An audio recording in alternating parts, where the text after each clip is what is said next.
Hello, and welcome to today's lesson on radioactive contamination. Today we will cover what radioactive contamination is, understand how it occurs, and explore its common sources. We will then discuss how radioactive contaminants spread and the health risks they pose to living organisms. Finally, we will explore the methods used to detect radioactive contamination and examine the procedures for cleaning up contaminated areas. So far, we have learned about radiation damage and the concept of dose.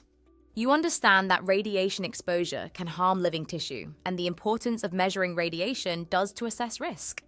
Building on this foundation, we can now advance our understanding of physics by exploring the real-world implications of radioactive contamination.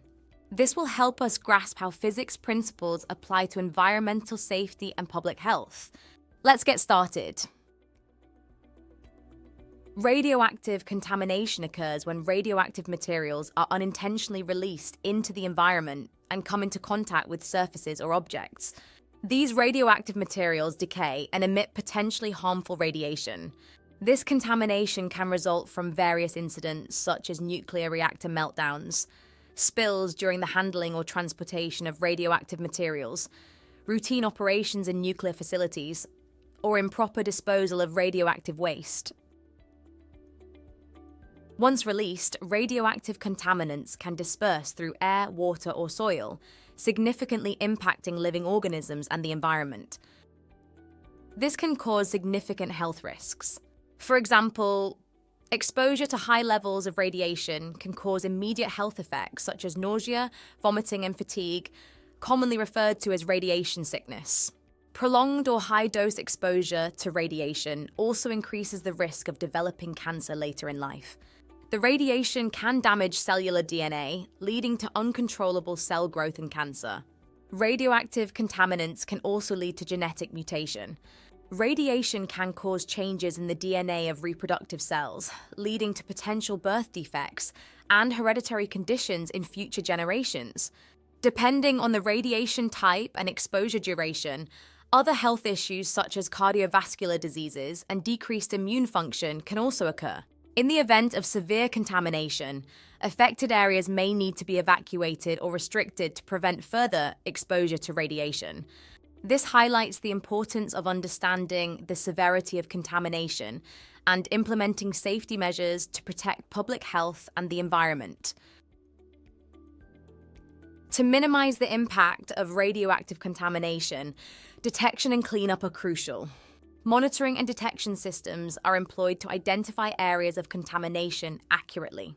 These systems utilize various technologies such as Geiger counters and scintillation detectors to measure radiation levels in different environments. Once contamination is detected, cleanup efforts are initiated to remove or contain the radioactive material. Decontamination procedures may involve washing surfaces to remove radioactive particles, removing contaminated soil to prevent radiation spread, sealing off contaminated areas to restrict access and minimize exposure. The success of these efforts hinges on thorough planning and effective execution. Cleanup processes are often complex and require specialized equipment and trained personnel to ensure safety.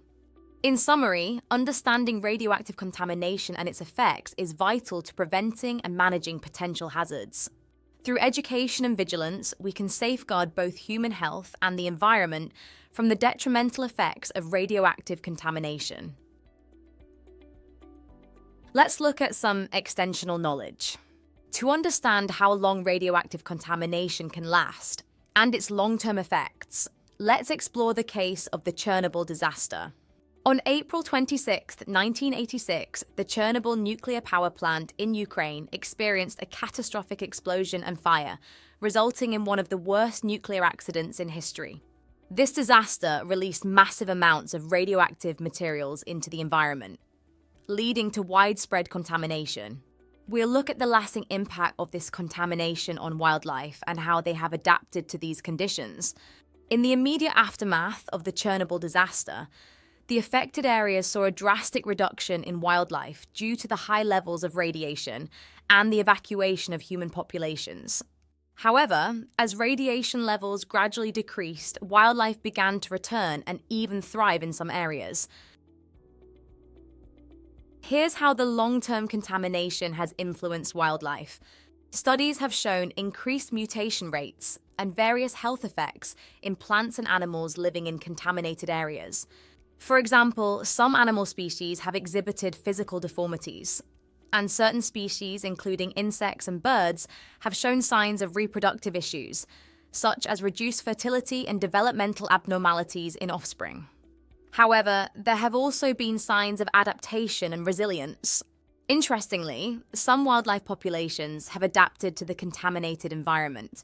The absence of human activity in the exclusion zone has allowed many species to flourish, leading to a rewilding of the area.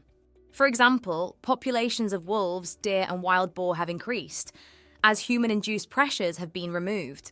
The Chernobyl exclusion zone has become a unique natural laboratory where scientists study how ecosystems recover and adapt to high levels of radiation.